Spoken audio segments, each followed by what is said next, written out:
అందరికీ నమస్తే. Welcome to MR media Telangana. Gulzar Houz ఘటన అందరి గుండెలను ఇట్లా పిండేసింది. ఏం జరుగుతుందో తెలుసుకొని తేరుకునే లోపే ముగ్గురు ప్రాణాలు అక్కడనే గాల్లో కలిసినాయి. అక్కడి నుంచి ఉస్మానియా ఆసుపత్రికి తీసుకుపోయే క్రమంలో అక్కడ చికిత్స పొందుతున్న క్రమంలో ఇంకో 14 మంది జీవించారు. ఈ 17 మందిలా 1 year పిల్లలు ఉన్నారు, 2 ఏళ్ల పిల్లలు ఉన్నారు, 4 ఏళ్ల పిల్లలు ఉన్నారు, 7 ఏళ్ల పిల్లలు ఉన్నారు. హృదయ విదారక ఘటన అని చెప్పుకోవచ్చు. అసలు ఈ ఘటనకు గల కారణాలు ఏంది, దీని మీద ఎవరి నిర్లక్ష్యం ఇది, ఎవరి మీద చర్యలు తీసుకుంటే బాగుంటుంది.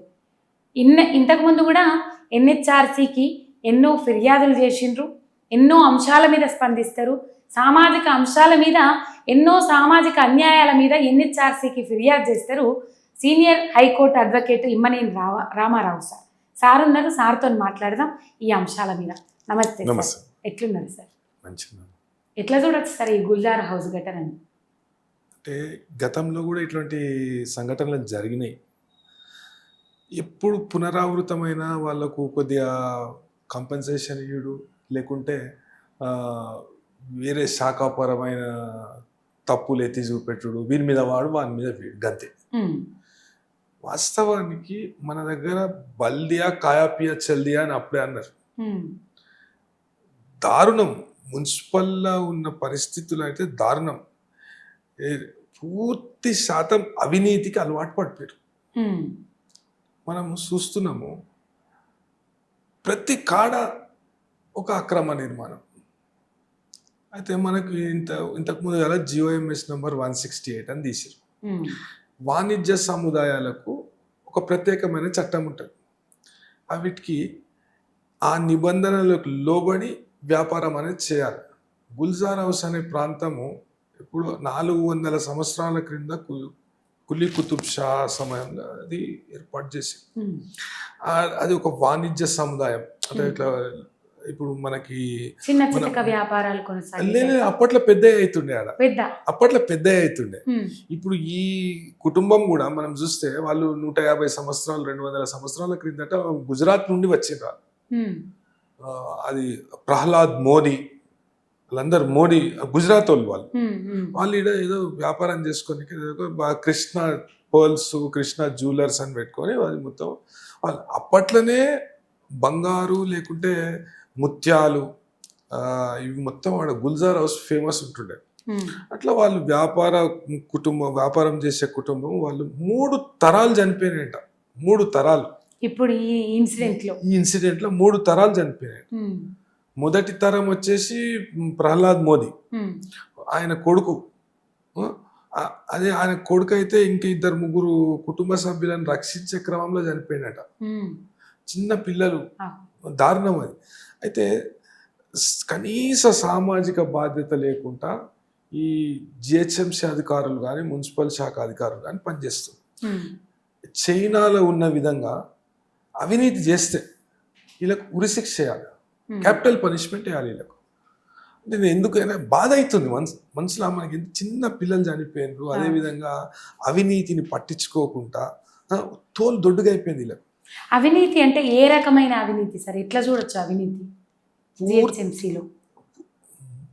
ప్రథమంగా అక్రమ నిర్మాణాలు. అక్రమ నిర్మాణాలకు జిహెచ్ఎంసీ కొమ్ము కాస్తుంది. Care of address. ఇప్పుడు సర్కిల్ 9 ఉన్నది. ఇదే అధికారులకు, సర్కిల్ 9లో ఉన్న అధికారులకు మీ ఛానల్ ద్వారా నేను ఒక విషయం చెప్పదలుచుకున్నాను. వాళ్ళు వస్తే సాక్షాత్తు ఉన్నత న్యాయస్థానం గేటు ముందట, మెయిన్ గేట్ ముందట, ప్రధాన ద్వారం అంటారుగా, గేట్ ముందటనే 4 అడుగులు నడిస్తే ఒక 6 అంతరాలు 7 అంతరాలు గల్లీలలో కట్టిరు. అదే సర్కిల్కి వస్తుంది. నేను తీసుకుపోయి చూపిస్తా, వీటి మీద చర్యలు తీసుకోమని. 10 గజాలే బాట.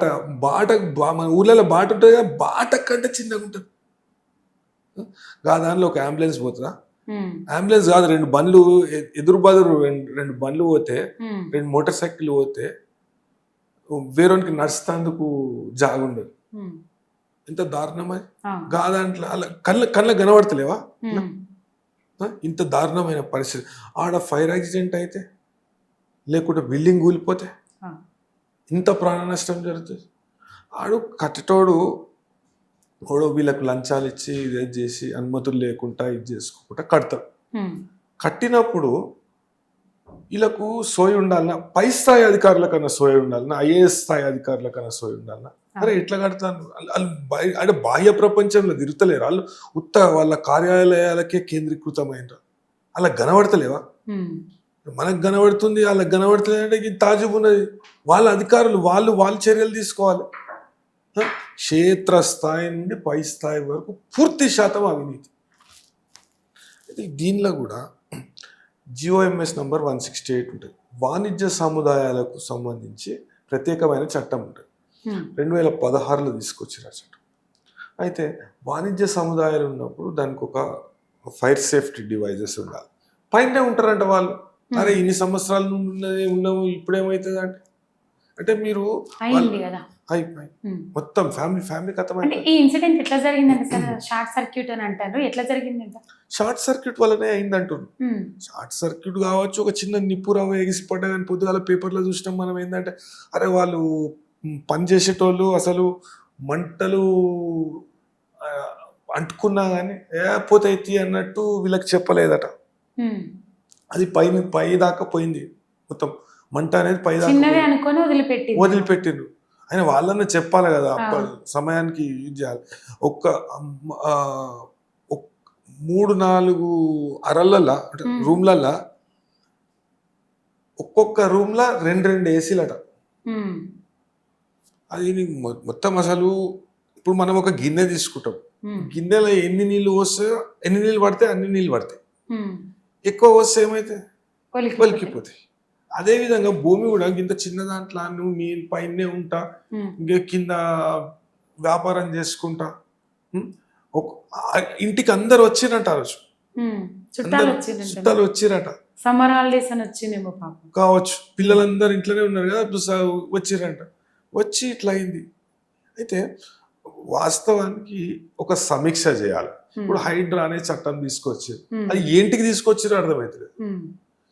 శాఖలు ఉన్నాయి, వివిధ శాఖలు ఉన్నాయి. ఇవన్నింటిని ఒక దగ్గర తీసుకొచ్చి పెట్టి నిర్లక్ష్యం వహించారని ముచ్చట్లు బయటకు వస్తున్నాయి.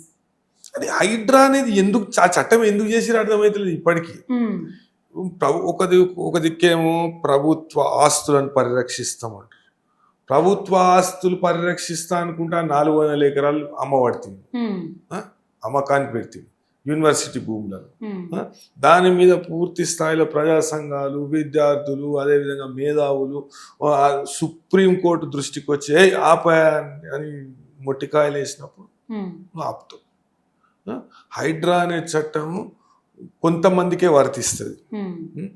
అక్రమ నిర్మాణాలు కొన్ని వందలు, నేను మీ ఛానల్ ముఖంగా చెప్తున్నా, హైడ్రా కమిషనర్ గారికి లేకుంటే ప్రభుత్వంకి చెప్తున్నా, కొన్ని వందల అక్రమ నిర్మాణంలో ఉన్న అక్రమ నిర్మాణాలు చూపెడతా, అనుమతులే లేని అక్రమ నిర్మాణాలు చూపిస్తా.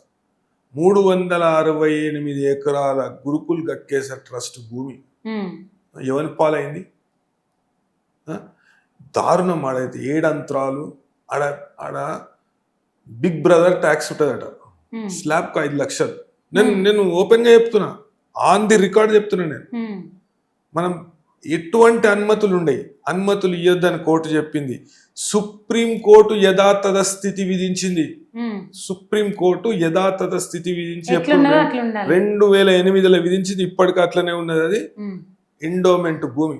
ఒక నేకి రాధతోని ఒక పెద్ద మనిషి అప్పట్లో గురుకుల్ గట్కేసర్ ట్రస్ట్ పిల్లలను చదివిద్దాము, గరీబోళ్లకు సేవ చేద్దాము, కొన్ని ఆవులను పెడదాము, అదేవిధంగా పాఠశాలలు పెడదాం, గురుకుల పాఠశాలలు పెడదామని ఆయన కొంటే దాన్ని నాశనం పట్టించారు.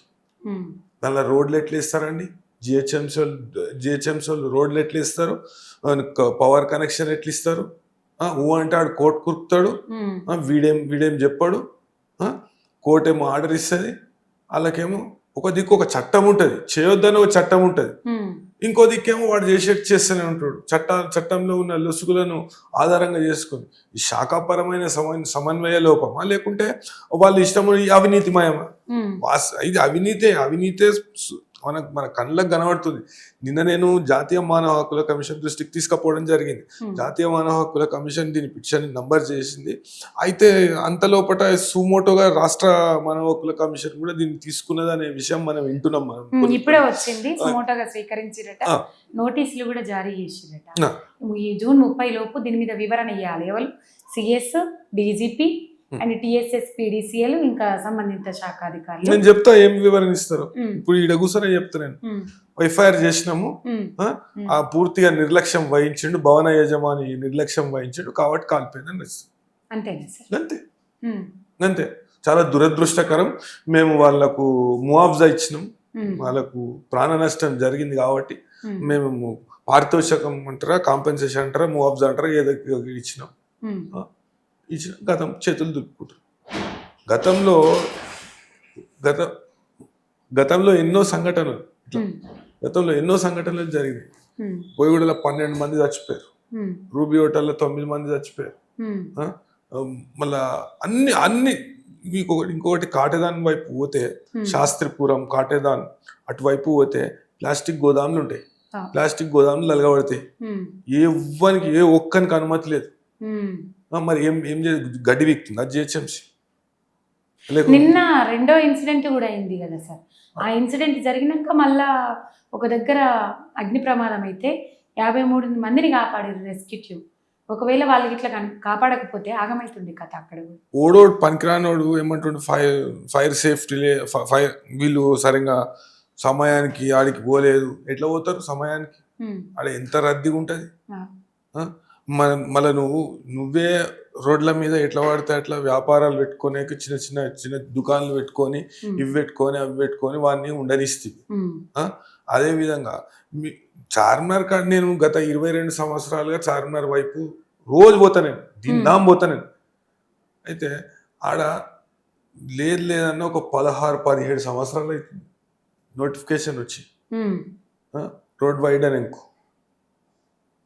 అనిస్తారా? మార్కింగ్ అయింది, మార్కింగ్ చూపెడితే రానియర్ కదా, రానియర్. ఎందుకు అట్లా ఉన్నది పరిస్థితి? జిహెచ్ఎంసీ అధికారులకు పట్టిలేదు. మా పానాలు పోతే వాడు బుద్ధి లేనివాడు వాడి పానం పొడగొట్టుకొని మన పానాలు పోతే. అండ్ ఈ పోయిన వాటిలలో కూడా అంబులెన్స్ లో ఆక్సిజన్ మాస్క్ లేదు, ఫైర్ ఇంజన్లలో నీళ్లు లేవంటారు కదా. నేను గాంధీ హాస్పిటల్లో నెలకొని ఉన్న దారుణమైన పరిస్థితులను జాతీయ మానవ హక్కుల కమిషన్ కు నివేదించిన. జాతీయ మానవ హక్కుల కమిషన్ నివేదిక కోరింది. అంటే హాస్పిటల్లోనే అంత దారుణమైన పరిస్థితులు ఉంటే మనం అంబులెన్స్ ఎట్లుంటుందో మనం ఆలోచన చేయొచ్చు. ఇవాళ దినము విద్యా వ్యవస్థ నాశనం పట్టించారు. మొత్తము వైద్య సౌకర్యం అనేది ఎటువంటి, ఈ ఉచితాలు ఎందుకు? విద్య, ఆరోగ్యం, మళ్ళా వానికి ఉండనీకి ఇంత ఒక చిన్న షెల్టర్, చేసుకోనికి పని, వానికి ఉపాధి కలిపి, ఇవన్నీ ఉచితాలు ఎందుకు? ఉచితాలు అమలు పరుస్తురా మరి? ఈ అంటే ఉచితాల మీద మాట్లాడు, ఇవ్విస్తా సినిమాలు ఉంటుంది సినిమాల. అయితే నేను తెలంగాణ కట సముద్రం తీసుకొస్తా అంటాడట. దాంట్లో ఒక ప్రధాన పాత్ర. వాడు ఏమంటాడు, తెలంగాణ అంటే నమ్ముతారు పబ్లిక్. అట్లా ప్రజలను మభ్యపెట్టుకుంటా ఉచితాలు అనే పేరుతో మొత్తం సంక్షేమ పథకాలు అని చెప్పుకుంటూ, సంక్షేమం ఏడున్నది? ఏం సంక్షేమం లేదా? అన్ని పూర్తిగా మతిలేని ఆలోచనలు. దాని బదులు వైద్య రంగం మీద మీరు ఏం చేస్తుండ్రు అనేది ఒక శ్వేతపత్రం విడుదల చేయండి. ఏం చేసిరు ఇప్పటిదాకా వైద్య రంగంలో? గాంధీ హాస్పిటల్ కాడైతే ప్రభుత్వ హాస్పిటల్, గాంధీ హాస్పిటల్ ఎందుకు, ప్రభుత్వ దవాఖానలకు పోతే మీకు ఇంత దారుణంగా ఉంటాయంట పరిస్థితులు. ఓన్కోన్కైతే బెడ్ గతి ఉండదు. బెడ్ గతి ఉంటే ఆ బెడ్ మీద ఇద్దరిని వండబెడతారు. దవాఖానలో, గవర్నమెంట్ దవాఖానలో 2-3 వండబెడతారు. అటువంటి పరిస్థితులు అన్ని జాతీయ మానవ హక్కుల కమిషన్ దృష్టికి తీసుకుపోయినాం. అది విచారణలో ఉన్నది. అయితే హాస్పిటల్లోనే అట్లా పరిస్థితి, దవాఖానలోనే అట్లాంటి పరిస్థితులు ఉంటే మనకు అంబులెన్స్ విషయంలో ఇక మనం ఊహించిందే అది. ఎందుకు సార్ ఈ ఎన్హెచ్ఆర్సీకి కంప్లైంట్ ఇచ్చినప్పుడు మీరు నాకు పరిచయం అయ్యి 1 year అవుతుంది, ఈ 1 year అయినా ఒక 30 అంశాల మీద స్పందించారు నేను చూసినంత వరకు. మరి ఎందుకు ఇంత జాప్యం ఎందుకు చేస్తుంది ఎన్హెచ్ఆర్సీ అంశాల మీద? తొందరగా తుది తీర్పు ఎందుకు ఇవ్వలేకపోతారు సార్? లేదు, ఎన్హెచ్ఆర్సి అనేది జాతీయ మానవ హక్కుల కమిషన్ కొన్ని అంశాలలో రికమెండ్ చేస్తుంది. ఎన్హెచ్ఆర్సి అనేది తీర్పు ఇవ్వదు. వివిధ శాఖలకు సంబంధించిన వ్యక్తులకు, వివిధ శాఖలకు సంబంధించిన అధికారులకు, పై అధికారులకు రికమెండేషన్ అనేది చేస్తుంది. రికమెండేషన్ చేసి మీరు ఇట్లా ఈ చర్యలు తీసుకోండి అనే విషయం మానవ హక్కుల ఉల్లంఘన కేసులలో మాత్రమే. గతంలో మన మద్దూరులో, సిద్దిపేట అవతల మద్దూరు అని ఒక ఊరు, 160 మంది గవర్నమెంట్ జూనియర్ కాలేజీలలో ఆడపిల్లలకు 160 మంది ఆడపిల్లలకు ఒకటే టాయిలెట్ ఉన్నది. ఎంత దారుణం అంటే అది జాతీయ మానవ హక్కుల కమిషన్ దృష్టికి తీసుకుపోయినాక వాళ్ళ నివేదిక ఏంటి, మీరు టాయిలెట్లు కట్టుండ్రంటే ఇప్పటికి ఒక సంవత్సరం కావస్తుంది, ఇప్పటికీ అధికారులు స్పందించారు.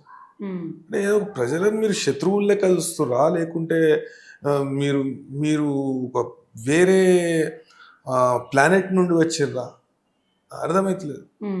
ఇట్లా చాలా అంశాలు, చాలా సామాజిక అంశాలు.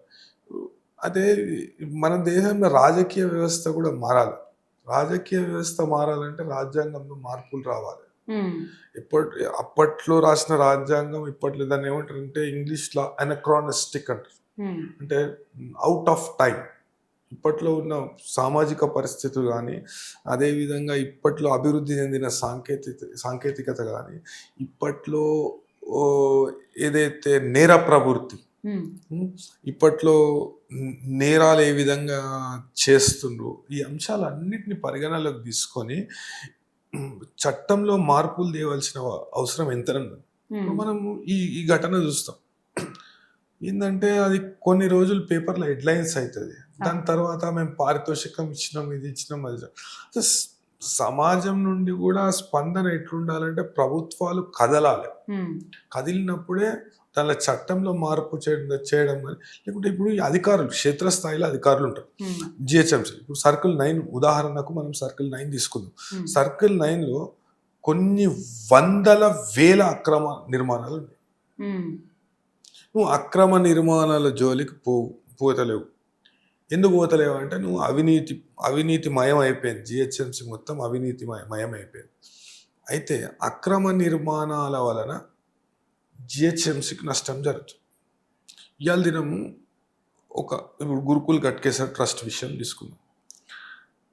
మనము ఇక్కడ సిటీలో ఉంటాం, మన చిన్నదో మొన్నదో ఒక చిన్న ఇల్లు ఉంటుంది, ఆ ఇంటికి మనం ట్యాక్స్ కడతాం.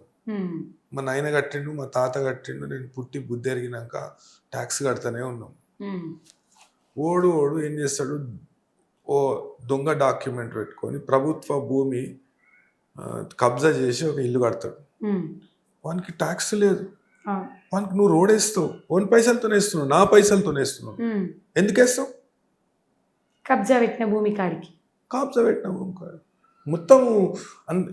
ఇవాళ దినము మాదాపూర్లో రేట్లు ఎట్లున్నాయి, 1,00,000-2 లక్షలట. రిజిస్ట్రేషన్లు కావు, భూములు రిజిస్ట్రేషన్లు కావు. దాని మీద కోర్టు యథాతథ స్థితి పాటించాలని 2008లోనే ఆర్డర్ ఇస్తుంది. అయినా వీళ్ళ దిక్కెళ్ళి ఇట్లా అవినీతి అధికారుల దిక్కెచ్చి మొత్తము అంటే కబ్జాలు పెడతారు. కబ్జాలు పెట్టినాక వాళ్ళ ముఖ్యమంత్రి ఉంటాడు, వాని మనుషులే ఉంటారు. అంటే ఆఫీసర్స్ ఏమైనా డబ్బుకు ఆశపడి అట్లా చేస్తారంటారా సార్? డబ్బుకే కాదు ఆశ, అవినీతి అంటే ఏంది? డబ్బే కదా. ఇప్పుడు క్షేత్రస్థాయిలో చూసుకుందాము, క్షేత్రస్థాయిలో కూడా ఒక్కోని మీద ఏసీబీ రైడ్ ఇస్తే 100 కోట్లు వెళ్తాయి. మన ఈడీ ఆఫీసర్లు ముంబై టౌన్ ప్లానింగ్ అధికారి మీద ఈడీ రైడ్స్ చేస్తే బంగారం కుప్పలు సార్, ఇట్లా కడ్డీలు ఏడ చూసినా జాగా కాయిదాలు అయినట్టు. వన్ స్థాయి ఎంత, ఒక సూపరింటెండెంట్ స్థాయి, ఆ స్థాయి అధికారితో అన్ని పైసలు ఉన్నాయి. అధికారికంగా, అనధికారికంగా ఇంకెంత బేనామీ ఎవరి పేరు మీద పెట్టిండో వాళ్ళు వచ్చి వాడు ఉంటాడు, జైలు ఉంటాడు. ఇక ఆడు సర్వీస్ మొత్తం చేసినా, ఆడు మొత్తం సర్వీస్ చేసినా కానీ అంత సంపాదించాడు. ఇప్పుడు చైనాలో ఏంది, అవినీతి చేసే క్యాపిటల్ పనిష్మెంట్ ఇస్తారు, వాడిని చంపేస్తారు కదా, అంతే. Capital punishment. అవినీతి ప్రూవ్ అయిందంటే వాడిని క్యాపిటల్ పనిష్మెంట్ ఇస్తారు.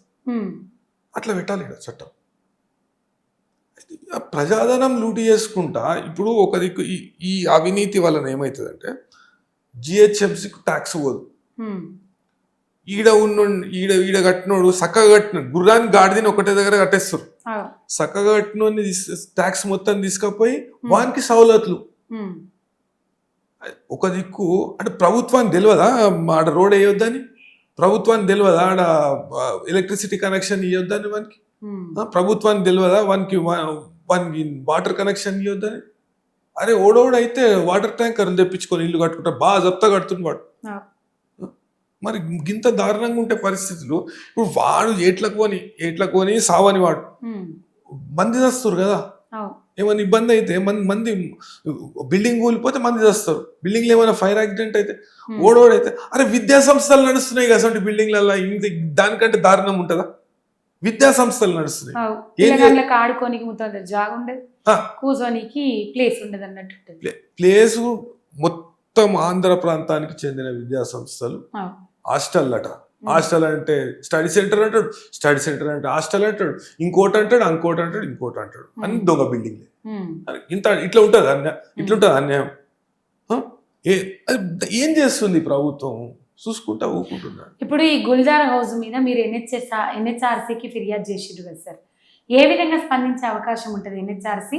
దీనికి ఎవరిని బాధ్యులుగా చేస్తూ వాళ్ళకు ఆదేశాలు జారీ చేసే అవకాశం ఉంది? నేను ప్రాథమికంగా జిహెచ్ఎంసి అధికారుల పైన, సర్కిల్ 9 జిహెచ్ఎంసి అధికారుల పైన, అదేవిధంగా కమిషనర్ జిహెచ్ఎంసి పైన, అవసరమైతే రాష్ట్ర ముఖ్య కార్యదర్శి, మున్సిపల్ శాఖకు సంబంధించిన ముఖ్య కార్యదర్శి పైన కూడా చర్యలు తీసుకోమని కోరినారు. ఈ ముఆబ్జా ఇచ్చుడు, కాంపెన్సేషన్ ఇచ్చుడు, సచ్చినాక వచ్చి ఆడ ఇది చేసి నువ్వు ఎట్లా నియంత్రిస్తావు అనే విషయాన్ని ఒక సమీక్ష ఏర్పాటు చేసి, అదేవిధంగా ఒక పటిష్టమైన చట్టంలో మార్పు తెస్తావా, లేకుంటే ఉన్న చట్టాన్ని పటిష్టంగా అమలుపరిచే ఆలోచన చేస్తారా? మీరు చేయండి. కఠినమైన చర్యలు ఇప్పుడు గతంలో బీఆర్ఎస్ పార్టీ అధికారంలో ఉండే, అయితే బీఆర్ఎస్ పార్టీ అధికారంలో ఉన్నప్పుడు మున్సిపాలిటీకి చెందిన చట్టం, మున్సిపాలిటీ యాక్ట్, మున్సిపల్ కార్పొరేషన్ వేరే, మున్సిపాలిటీ వేరే. అయితే మన శివారు ప్రాంతాలలో మున్సిపాలిటీలు ఉంటాయి. అయితే మున్సిపాలిటీల విషయంలో మనకు అంటే క్షేత్రస్థాయిలో సిబ్బంది సరిపోతలేరు, ఎట్లా పడితే అట్లా అక్రమ నిర్మాణాలు చేస్తున్నారు అన్న విషయాన్ని అప్పట్లో ప్రభుత్వం గుర్తించి ఏం చేసిండ్రు, మున్సిపల్ చట్టం పటిష్టంగా తయారు చేసిండ్రు. వీళ్ళు ఏం చేస్తారు, ఒక ఫిర్యాదు చేస్తే అవ్వా నీకేమైతుంది, నువ్వు ఉంటావు పక్కకుంటావు, ఈ జిహెచ్ఎంసీ ఈ అధికారులే బెదిరిస్తారు, మున్సిపల్ అధికారులే.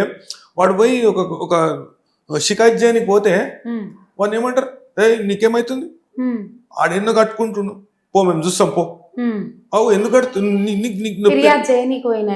పోయిన ఆయన మీద అవు నీ ఇంటి పక్కకుంటాడా, నీకేమైతాడు, ఎందుకు వస్తున్నావు, దబాయించుడు అని ఇళ్ళగొట్టేసుడు, లేకుంటే ఇక హాస్టల్కి వచ్చి ఆడ వెళ్ళిపోవాలి ఇక అంతే, అట్లా చేసుడు.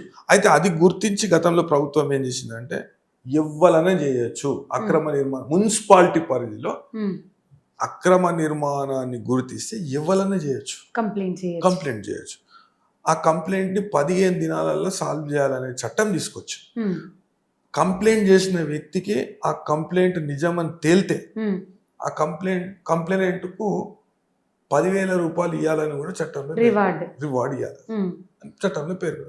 అదే ఆ చట్టాన్ని పటిష్టంగా అమలు పరుస్తూ అటువంటి మార్పులు తీసుకురండి చట్టంలో. ఇటువంటి మార్పులు తీసుకొస్తే ఇటువంటి సంఘటనలు పునరావృతం కాకుండా మనం ఆపినోళ్ళం అవుతాం. ఇలా గుల్జార్ హౌస్లో అయింది. ఇప్పుడు ఎక్కువ శాతం ప్రమాదాలు, అగ్ని ప్రమాదాలు అనేటివి ఇండస్ట్రియల్ ఏరియాలో జరుగుతున్నాయి. అంటే ఎటువంటి అనుమతులు పొందని కొంతమంది వ్యక్తులు ప్లాస్టిక్ కార్ఖానాలు, లేకుంటే రసాయనాలకు సంబంధించిన కార్ఖానాలు అవి పెట్టుకొని అది నడిపిస్తున్నారు. వీళ్ళు కళ్ళు మూసుకుంటుండ్రా, వీళ్ళు ఎందుకు చూస్తలేరు అంటే వీళ్ళకు ఆడికి పోయే ఓపిక కూడా లేదా, పూర్తి స్థాయిలో అవినీతిలో కూరుకొని పోయి ఆడికి పోయే ఓపిక కూడా లేదా, లేకుంటే వాళ్ళతో అవినీతి చేసి ఇట్లా చేస్తున్నా అనుమానాలు వ్యక్తం అవుతాయి, కంపల్సరీ అవుతాయి. ఈ జనావాసాల మధ్యలో కొన్ని కార్ఖానాలు పెట్టుడు, లేకుంటే వాణిజ్య వ్యాపారాలు చేయుడు, కొన్నిటికి మనకు రెసిడెన్షియల్ ఏరియాలో కూడా చేసుకొని అనుమతులు ఉంటాయి, కొన్నిటికి ఉండయి. అయితే ప్రజల జీవితాలతో ఆడుకోరు. ఇప్పుడు వచ్చిన లేబర్ చచ్చిపోవచ్చు, లేకుంటే పక్కకున్న వాళ్ళు చనిపోవచ్చు, లేకుంటే పెద్ద ప్రమాదం జరగవచ్చు. అసలు ఎవరిది బాధ్యత? ఇట్లనే ఒక ఎఫ్ఐఆర్ చేస్తారు, ఒక ఎక్స్గ్రేషియా ప్రకటించినామంటారు, ప్రగాఢ సానుభూతి అంటారు. అరే నువ్వు ఆపేయాలంటే ప్రగాఢ సానుభూతి నువ్వు నిన్న ఎంత దారుణము. ఒక ముఖ్యమంత్రి వచ్చి చూసేందుకు కూడా పురుసట్లేదు. నేనేంటో ఉన్నా, లేవంట, నిన్న ఏ కార్యక్రమాలు లేవంట, ఇంట్లోనే ఉన్నారంట ఆయన. ఈ ఇంట్లో అసలు ఆడికి వచ్చి కాదు సార్, మానవత్వం ఉన్న ఎవరైనా అయ్యో పాపం అంటారు. దూరం నుంచి అవకాశం లేకున్నా కూడా ట్విట్టర్ సెల్ ఫోన్ పట్టుకొని అది చేస్తారు. ఆయన వస్తుందంటే కాన్వాయ్ ఆపుతారు కదా సార్ 10 నిమిషాలతో. సామాజిక మాధ్యమాలలో పెట్టి నువ్వు ప్రగాఢ సానుభూతి తెలుపుతున్నా అంటే కుదరదు, అట్లా కాదు. జూబ్లీ హిల్స్ నుంచి గుల్జార్ హౌస్ కు 10 నిమిషాలు తవ్వ కదా సార్ అంటున్నా. ఆడ వాస్తవ పరిస్థితులు ఏందో చూడాలి. అది వివిధ శాఖలకు సంబంధించిన వ్యక్తులకు ఆదేశాలు ఇవ్వాలి. అదే విధంగా ఒకసారి చూస్తే వాళ్ళకు ఒక మనోస్థైర్యం అనేది పెరుగుతుంది. వాళ్ళు ప్రభుత్వాన్ని, అంటే కొన్ని పేపర్లలో చూసిన నేను, ప్రభుత్వాన్ని కూడా వాళ్ళు తిరుగుబాటు చేసిరు కదా సార్. అంబులెన్స్లు వచ్చినాయంటే ఆక్సిజన్ మాస్కులు లేవంట, ఫైర్ ఇంజన్లు వచ్చినాయంటే నీళ్లు లేవట చల్లారిపోయేందుకు. ఇక వచ్చేందుకు సార్ అంబులెన్స్లు సరే టైంకి వచ్చినా లేవో తెలియదు, కానీ ఆక్సిజన్ మాస్కులు లేవట వచ్చిన వాటిలలో. దాన్ని సరే ఇప్పుడు నీకు దాని సౌలత్ లేకుంటే ఆక్సిజన్ మార్క్స్ కానీ ఎమర్జెన్సీ ఐటమ్స్ అనేటివి లేకుంటే అది ఆ అంబులెన్స్ వచ్చి కూడా దానిలో పోనీకనే, దాని లోపల రానికనే చాలా టైం పడుతుంది. అయితే దాన్ని మెరుగుపరుస్తాము. ఉత్తగా పోస్టర్లు వేసుకొని తెలంగాణ షైనింగ్ అంటే correct. Rising, shining, own code ఇష్టం ఉన్నట్టుగా ఓడు రైజింగ్ అంటాడు. ఏం రైజింగ్? గిదా రైజింగ్. గుంతలు రోడ్ల మీద ఏడ పడితే ఆడ గుంతలు. అది ఎంత సన్నగా ఉంటాయంటే గల్లీలు. కొన్ని జాగాలలో అయితే ఎదురు బదురు మన మోటార్ సైకిల్ పోతే కూడా ఇంకోనికి జాగుండదు. అట్లాంటి పరిస్థితులను మెరుగుపరుస్తాము. ఇప్పుడు ఆ వ్యక్తులు ఇప్పుడు అట్లా కట్టుకున్న వాళ్ళకు సామాజిక స్పృహ లేదు అని అనుకుంటున్నారు. రాజకీయ నాయకుడు పోయి లేకుంటే అధికారి పోయి వానికి చెప్పాలి, అరే ఇట్లా కట్టకురా, వేరే వాళ్ళకు కూడా ఇబ్బంది అవుతుంది, వాని జీవితం మెరుగుపరచాలి. అదేవిధంగా ప్రజలకు కూడా వేరే సమస్యలు లేకుండా మనం ఒక మంచి పాలన అందిస్తామనే ఆలోచన లేదు. అండ్ నిన్న వాళ్ళను హాస్పిటల్కి తీసుకుపోయారు కదా సార్, అక్కడ వైద్యం అందలేదు అంటారు. అసలు మొత్తం ఈ సిపిఆర్ ఏదో చేస్తారంటే కదా సార్ ముందుగా, అది కూడా చేయలేరట కనీసం. మరి ఈ అంశాల మీద ఎన్హెచ్ఆర్సీకి ఫిర్యాదు చేసే అవకాశం ఉంటుంది.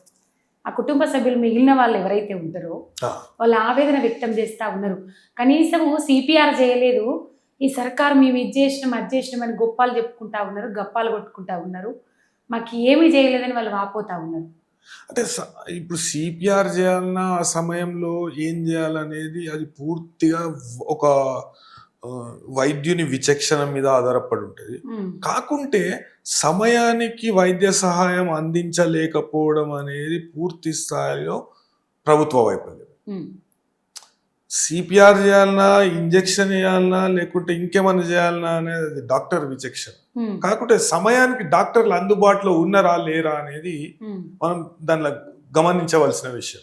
డాక్టర్లు ఒకవేళ అందుబాటులో ఉండి వాళ్ళు వైద్య సహాయం అందించలేకపోతే, లేకుంటే ఏమన్నా మన మెడిసిన్స్ కానీ లేకుంటే ఏమన్నా సమయానికి అందుబాటులోకి రాకపోవడం కానీ అది పూర్తి స్థాయిలో ప్రభుత్వ వైఫల్యం. అది మానవ హక్కుల ఉల్లంఘన కిందనే వస్తుంది. దాన్ని అయితే ఎంత చేసినా కానీ ఇప్పుడు గతంలో కంప్లైంట్లు పెట్టినాము, మానవ హక్కుల ఉల్లంఘన జరుగుతుంది, అదేవిధంగా ఈడ కూడా సదుపాయాలు అనేటివి సరిగ్గా లేవు. అవి బేసిక్ కదా, మెడికల్ ఫెసిలిటీ అనేది బేసిక్ మినిమం అది. అయితే అయినా కానీ ఇప్పుడు కూడా పరిస్థితులు మెరుగుపడతలేవు. గాంధీ హాస్పిటల్ నేను చెప్తా, మొత్తము పైపులు వలిపోయి అవు. డ్రైనేజ్ పైపులు వలిపోయి ఎట్లా పడితే ఇట్లా మొత్తము కారుతుంది, కురుస్తుంది. అంత దారుణమైన పరిస్థితులు ఉండే గాంధీ హాస్పిటల్లో. మరి మరి ఇప్పుడు ఎట్లున్నాయో తెలియదు. అప్పుడు నేను గుర్తించిన పరిస్థితి అది. ఏ రోజు అక్టోబర్ 2 నాడు నేను ఆ వీడియో తీసుకున్నది. గాంధీ జయంతి అక్టోబర్ 2 నాడు ఘోరం. ఎట్లా పడితే అట్లా పైపులు వలిపోయి ఆ దుర్గంధంలా పేషెంట్లు అట్లనే ఉన్నారు. ఇప్పుడు గుల్జార్ హౌస్ ఘటనకు ఎవరిని బాధ్యులను చేయొచ్చు, ఎవరికి శిక్ష విధించవచ్చు?